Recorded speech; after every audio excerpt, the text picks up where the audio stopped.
This is a WIBC News special. One Day in Dallas, the assassination of President Kennedy. Hooray for Hollywood, where you're terrific if you're even good, where anyone at all. We interrupt this program to bring you a special bulletin from ABC Radio. Here is a special bulletin from Dallas, Texas. 3 shots were fired at President Kennedy's motorcade today in downtown Dallas, Texas. This is ABC Radio. We'll have to stand by here just a moment. There may be something happening. Yes, there is. There's a bulletin just handed me from Dallas, Texas. An unknown sniper fired 3 shots at President Kennedy. Here is a bulletin from CBS News. In Dallas, Texas, 3 shots were fired at President Kennedy's motorcade in downtown Dallas. The first reports say that President Kennedy has been seriously wounded by this shooting. Not only did the assassination of John F. Kennedy change America, it changed the way news has been covered from that day forward. Now we look back at that dark day in 1963 with the memories of those who were there and amazing archival audio as stations around the country, including in Indianapolis, scrambled to cover the story of the century. This is One Day in Dallas, the assassination of President Kennedy. I'm John Herrick. In late November of 1963, President John F. Kennedy went to Texas for what was supposed to be a 3-day trip.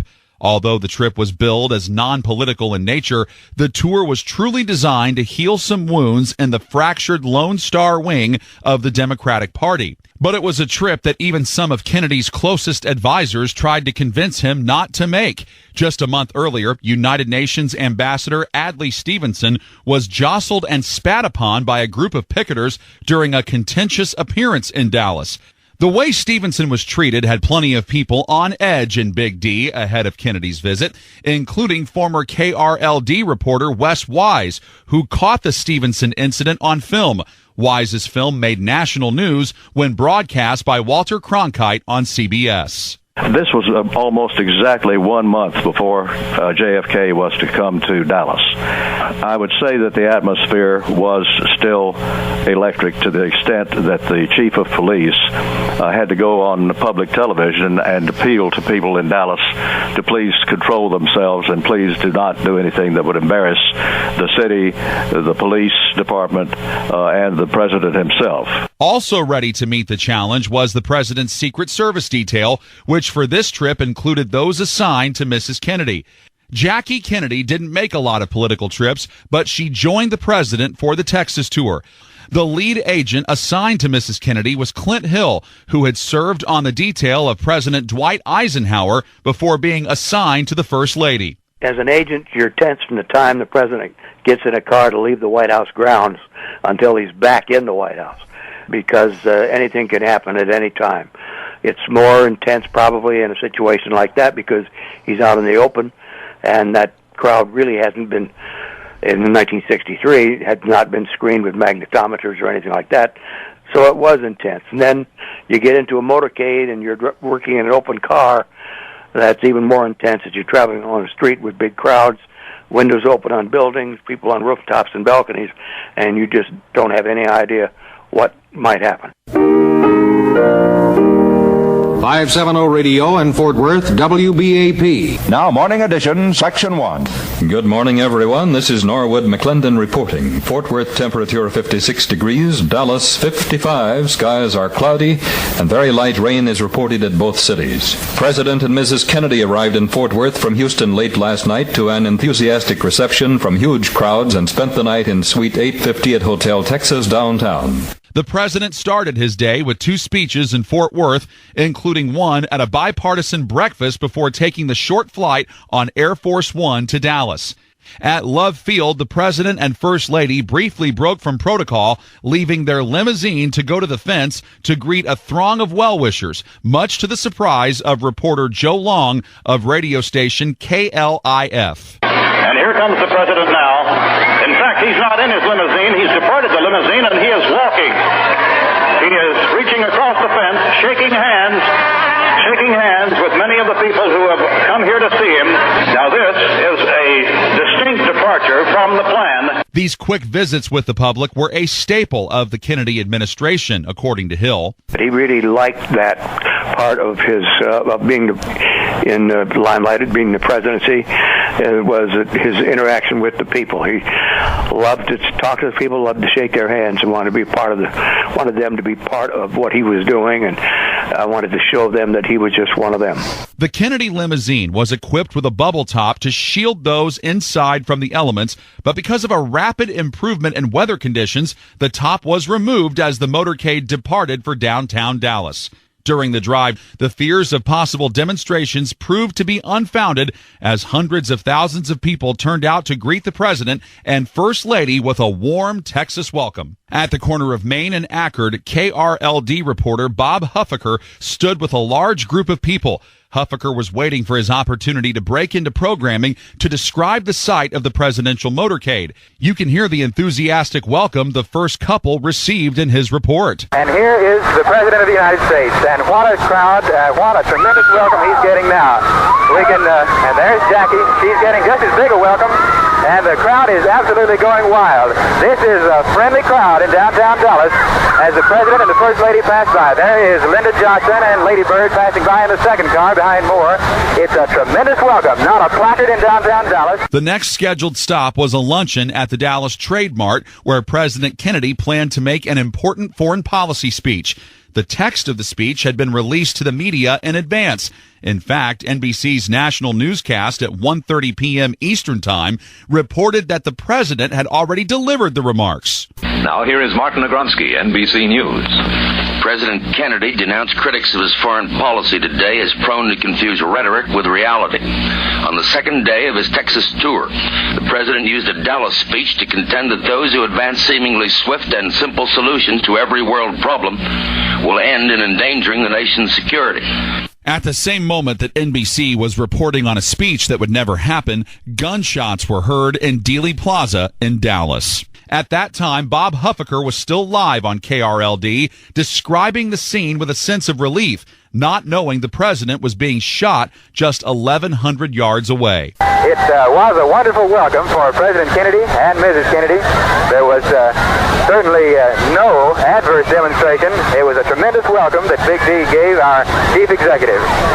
The presidential motorcade is now just far out, almost out of our sight, and the only thing still visible above the heads of thousands upon thousands of people who are still following the motorcade down Main Street towards Simmons Freeway, just the very top of the big buses carrying the official party and the congressman as well as the White House press. It was a tremendous welcome here at Main and Ackerd and all along Main Street in downtown Dallas. Secret Service agent Clint Hill was one car behind President Kennedy. He reacted as soon as he heard the sound of the first rifle shot and reached the back of the presidential limousine just after what proved to be the fatal wound to the chief executive. When I heard the first shot and started running, she was still in the seat. She didn't come up onto the rear of the car until after the third shot hit the president in the head. And she came up there to try and retrieve some of the material that came off his head. So when she came up on top of the back of the car, that would made things even worse than they were, because I was afraid she was going to come right off the back onto the street. And I knew the follow-up car, which was right behind us, they'd never be able to stop in time. And so it would have been a tragic situation. I was trying to do my damnedest to get up on top of that car to get myself in a position to shield she and Mrs. President Kennedy. That was my intent. And unfortunately, I got there too late and wasn't able to do anything to help him. Not knowing about the chaotic scene in the limousine, Bob Huffaker wrapped up his live report of what he believed was a triumphant motorcade with words that were ironic and tragically incorrect. It was quite a spectacle, one that Dallas won't see for a long time to come. And any fears that might have existed in the minds of some about the alleged small handful of people who might have launched severe demonstrations to mar the president's visit, these were apparently unjustified, or at least taken care of in good order by the Dallas Police Department, who had such a tremendous force in evidence at the downtown areas and all over the city of Dallas as the motorcade moved through, that there was no danger whatsoever and none in evidence of adverse reactions to the president's visit. A completely overwhelming welcome for the president. Now, this is Bob Huffaker in downtown Dallas, returning you to Jay Hogan at KRLD Studio. Bob Huffaker passed away in 2018. In 2013, he shared his experiences of reporting on the motorcade with us. The tone of my voice indeed reflected the fact that I was delighted when the motorcade passed, and the scene downtown was so heartwarming. The city turned out en masse to greet the president, and school children were allowed out of class if their parents chose to take them to the motorcade. And it was a great welcome. It really was. I had just felt extremely pleased that things had gone well. And then, of course, I discovered that they had gone to the very worst possible thing that could have happened. The presidential motorcade raced toward Parkland Hospital. The country and the way the news is covered was about to change. One day in Dallas, the assassination of President Kennedy continues on 93 WIBC. Now we ask your attention to stand by on this bulletin. Stand by on this bulletin from Dallas, Texas. 3 shots were fired at President Kennedy's motorcade today in downtown Dallas, Texas. November 22nd, 1963 was a day like any other at radio and television stations across the country. That was until the bulletin bells started clanging on the familiar teletype machines in newsrooms, setting off a mad scramble to get on the air. One of the first stations to break in was KLIF in Dallas, who interrupted a song by the Chiffons with their distinctive news siren.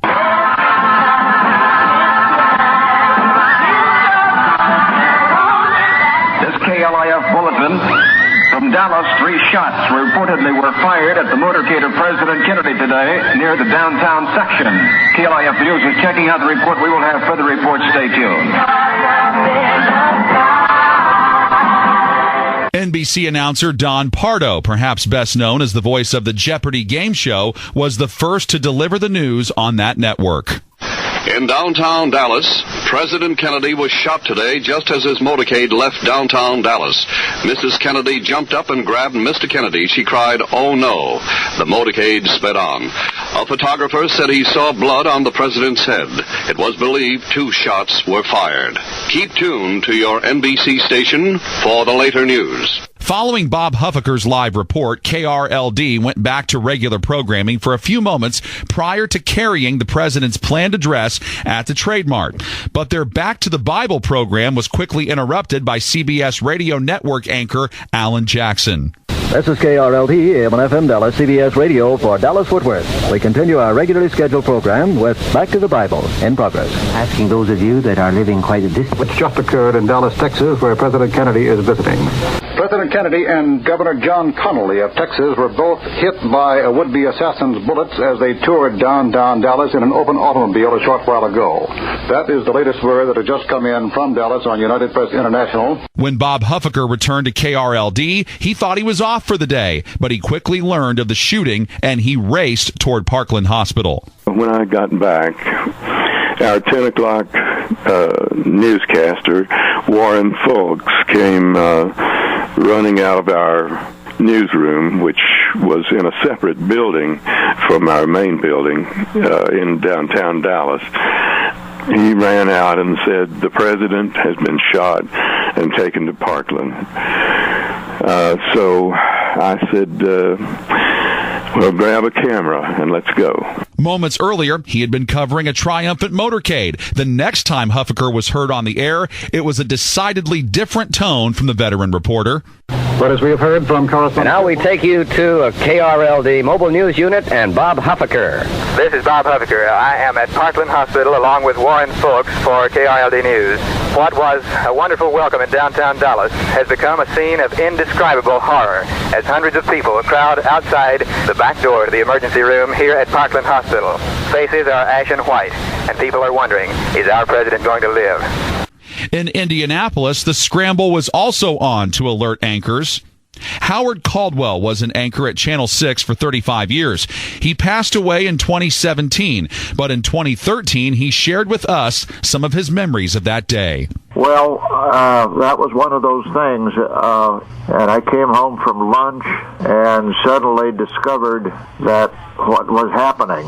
We were getting a lot of phone calls. I heard my daughter, who was in the second grade, their school closed down for the day, but I think probably Channel 8 had the edge on us because they were CBS. While newsmen tried to learn anything they could about the condition of the president, one man already knew there was no hope that John F. Kennedy would live.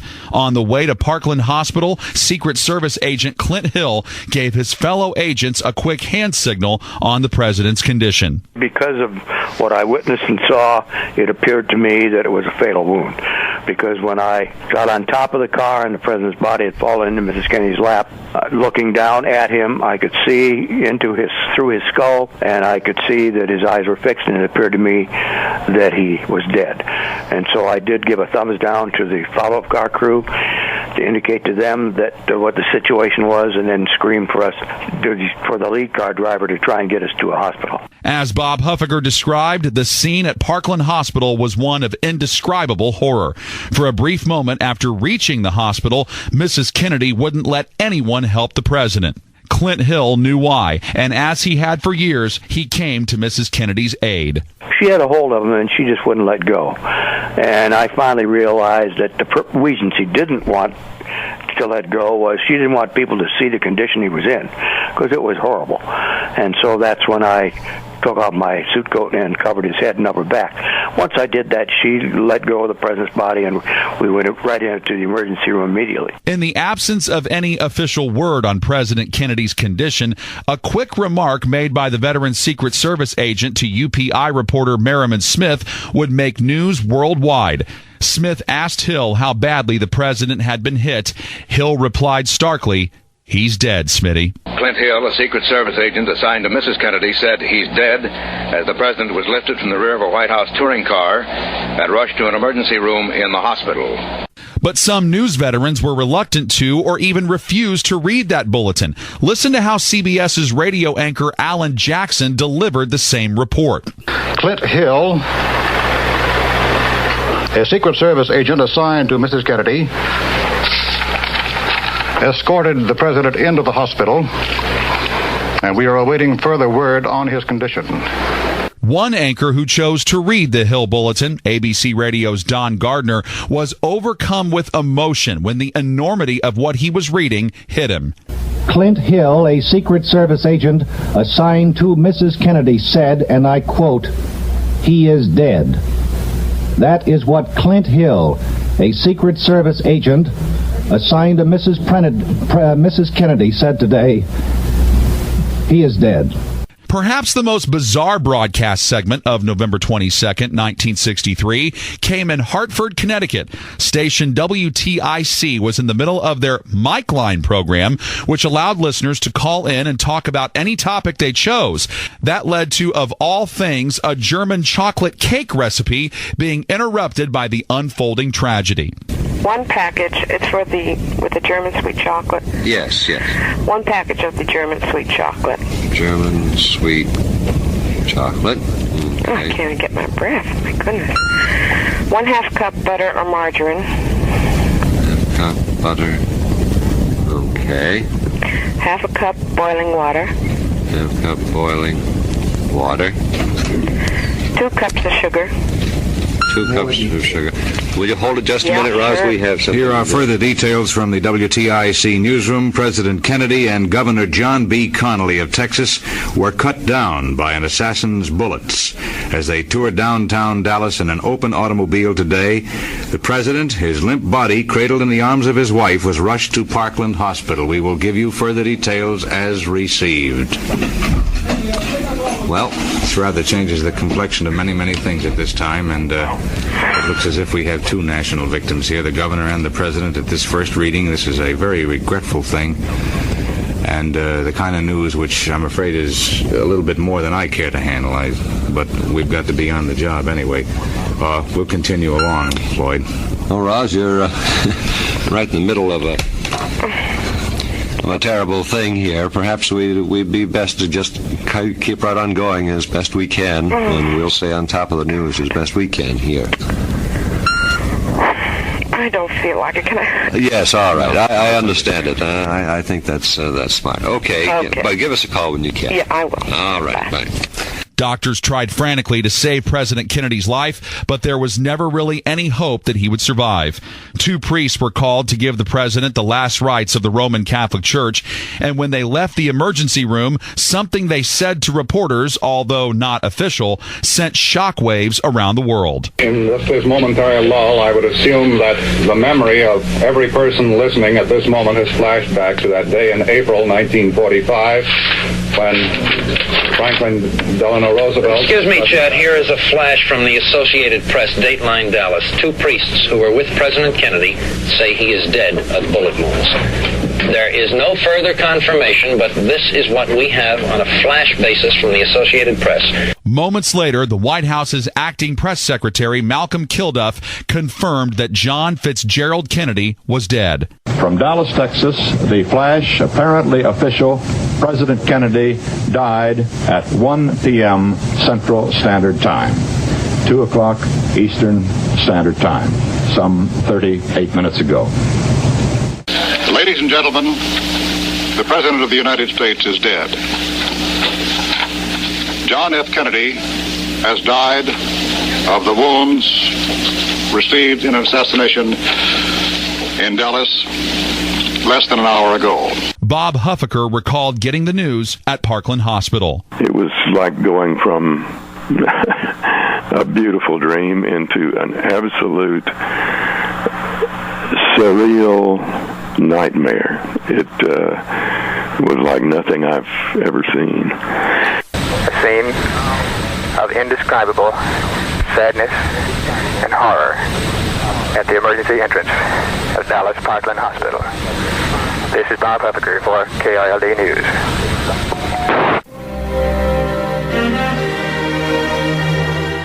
President Kennedy has been assassinated. It's official now. The president is dead. Following the assassination of President Kennedy, the focus immediately shifted to the new president, Lyndon Johnson, and the search for Kennedy's assassin. Johnson was rushed from Parkland Hospital back to Air Force One at Love Field, where he was sworn in as the new president of the United States. Although that was a formality, Johnson had become president the moment Kennedy died. Ladies and gentlemen, a bulletin from Dallas. Lyndon B. Johnson was sworn in as President of the United States at about 1:38 p.m. Central Standard Time today. At the same time, reports were coming from all over Dallas and Fort Worth about the suspected assassin or assassins of the president. In the confusion and chaos, several reports which proved to be erroneous were broadcast to Dallas and the world.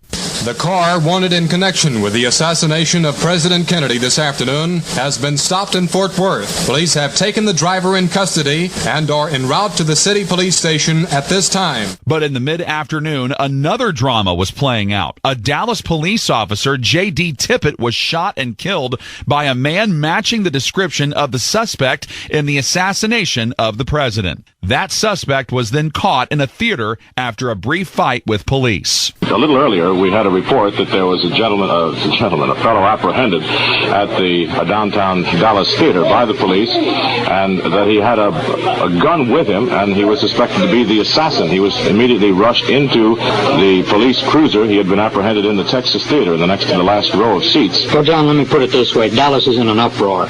We've got reports of this man in every part of the city.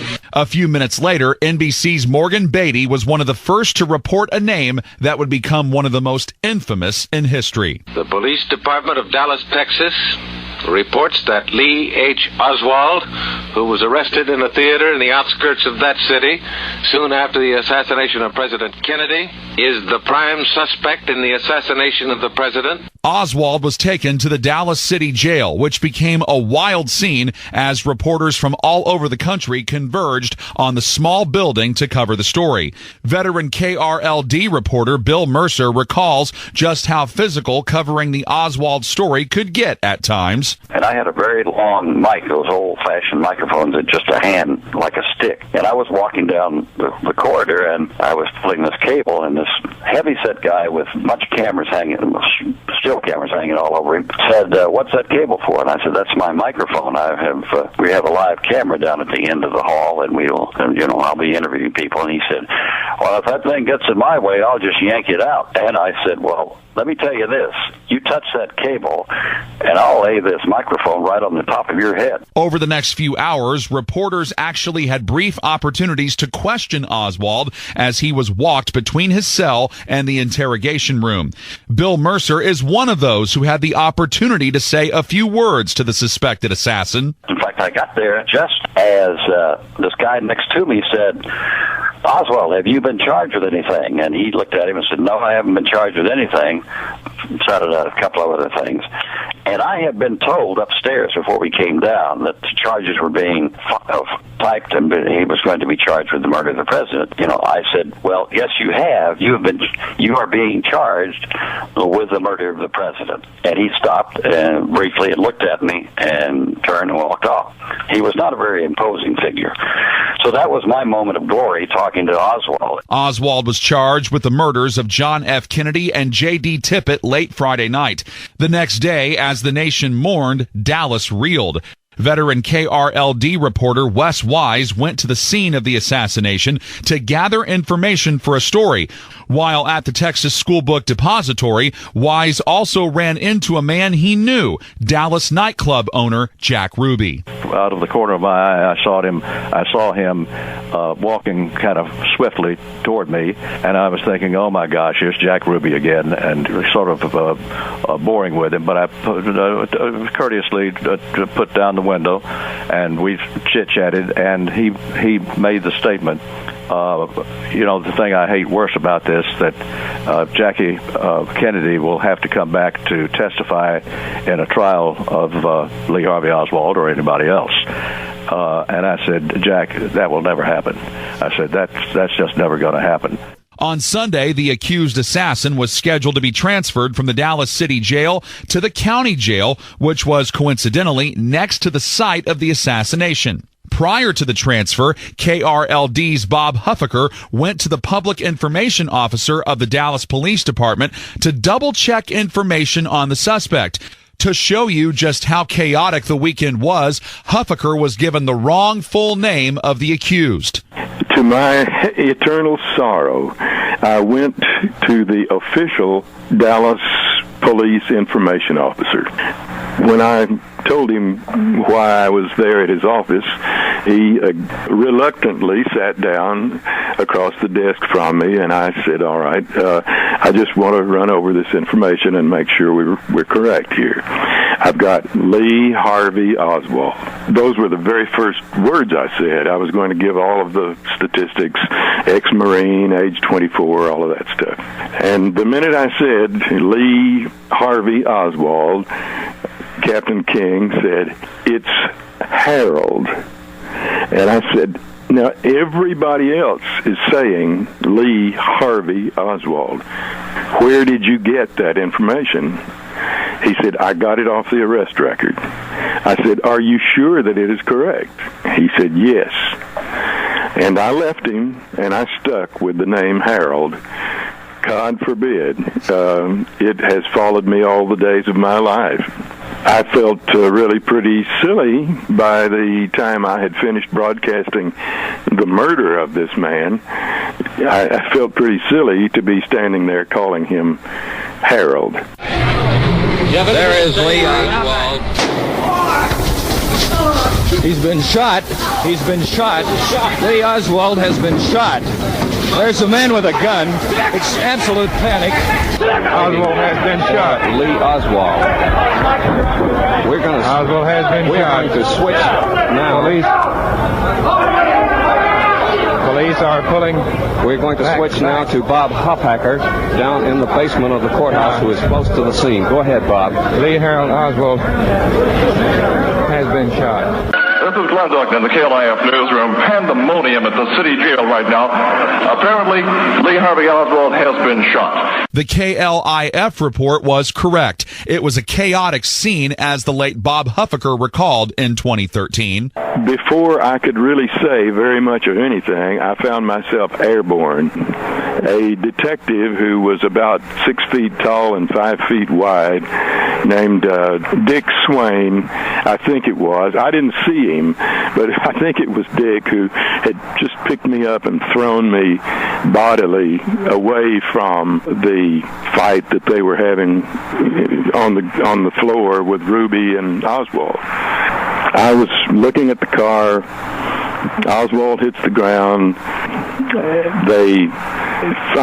I had been thrown so violently that I ended up, my mic cord was stretched out, and people immediately began standing on my mic cord. And I at one point was following the mic down as it went. And this was all while I was attempting to get the word to Nelson about what had happened.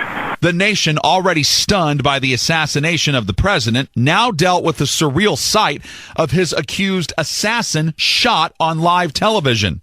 One of the nation's best-known radio reporters, Gordon McClendon, was in Cleveland to cover the game between the Browns and the Dallas Cowboys. But because of the events in Dallas and Washington, the game wasn't broadcast on radio or television, leading to an unusual sight in the stands. Hard to believe a football game where transistor radios are all tuned throughout the stands to some other event entirely, because even though they ought to tune to the football game here in Cleveland, there is no broadcast of the same. It'll probably be the first National Football League game in years without any radio or television coverage. Ruby's actions would guarantee that Mrs. Kennedy would never have to come to Dallas for Lee Harvey Oswald's trial, because the president's accused assassin would die in the same hospital where the president passed away almost exactly 48 hours earlier. A new report just now coming in from Parkland Hospital. Oswald is dead. Lee Harvey Oswald has died at the hands of a Dallas nightclub operator who, during the transfer of the assassin, the man accused of assassinating President Kennedy, one of the great unanswered questions in world history, now hovers over the world. Was Lee Harvey Oswald the killer of President Kennedy? From his lips, we will never hear that answer. In the minds of the most lucid fiction writers, how could such a story ever be devised? One day in Dallas, the assassination of President Kennedy continues on 93 WIBC. There is no way of calculating the millions of words that have been uttered in the course of this day in all countries of the world as human beings fumble for words to express their offended senses at what has happened in the United States. I seriously doubt that any words uttered by anyone anywhere have succeeded in expressing what you feel yourself. I would suppose that the answer for that is only to be found in the hearts of each of us. November the 22nd, into the history books, stamped forever with the blackness of this day's deed. Thank you. Good night. For the reporters who covered those 4 days in November, it had reached the point where nothing that happened would have surprised them. Then as pandemonium took place and newsmen were running around as if the world had ended, which indeed it seems to have done on this weekend. The veteran reporters had acted on instinct when the first shots were fired in Dealey Plaza. We began to move sort of without having to be told what to do. We just began covering things as they developed. Our ability to be able to react to this devastating action by Oswald helped us all in the next few days and hours and weeks. But while they provided the latest information on the tragedy to Dallas and the world, for many, it was not until much later that they could reflect on the events they covered. And so it was an emotional thing. I don't think I've talked to a single news person, and mostly newsmen at that time, who doesn't admit that there was at least one or two times after the event, even after they covered it and knew that they'd covered one of the most historic events of all time, cried. And I don't mean misty-eyed. I mean cried. And it was a highly emotional event. There's no doubt about it. After leaving broadcasting, Wes Wise was later elected mayor of the city of Dallas. But what happened on November 22nd, 1963, continued to haunt the city, and it bubbled back to the surface exactly 10 years later when Wise was leading a conference of mayors in Chicago. And a mayor of an average Midwestern town, at the end of the day, we were standing around having cocktails before dinner. And he said to me, how's it feel to be the mayor of the city that killed the president? And you're right. I was told I clenched my fist, and I wasn't even conscious of it. And I came close to striking him, but I knew, look, as a journalist, this was the 10-year anniversary of the assassination. I was already being questioned, how did Dallas change? It obviously had changed, or it wouldn't have elected a former sports announcer mayor. So there was more sympathy toward me than there was animosity. But there were incidents like that, but not as many as you might think. For Bill Mercer, he still flashes back to an interview he did with a man the day after the assassination at the Texas School Book Depository. Just walked over and said very gently to him, "Hi, I'm Bill Mercer, CBS News, and we're over here interviewing people today who've come down, and I just wondered, you look like a very busy man who has come down here today, and I just wondered why you did that." And he turned to me and he said, "Well, I hated John Kennedy, but I would not want him killed. And I'm down here today to ask his forgiveness. And hopefully that this would never, ever happen again," and went on and talked about it. That was a really something I've never forgotten, how that man turned and had to get this out, had to tell somebody, and I was there to be the guy who had the story. And for the late Bob Huffaker, until the day he passed away in 2018, there were still times he found himself back at the corner of Main and Ackerd in 1963, thinking of a way he could warn the president not to finish the motorcade. That would fulfill my fondest impossible dreams. It was such a shame for the country. I wish it had never happened, never had to happen. For this was the day that the President of the United States died from an assassin's bullet in Dallas, Texas. There's nothing left to be said. Thank you for joining us for One Day in Dallas. I'm John Herrick.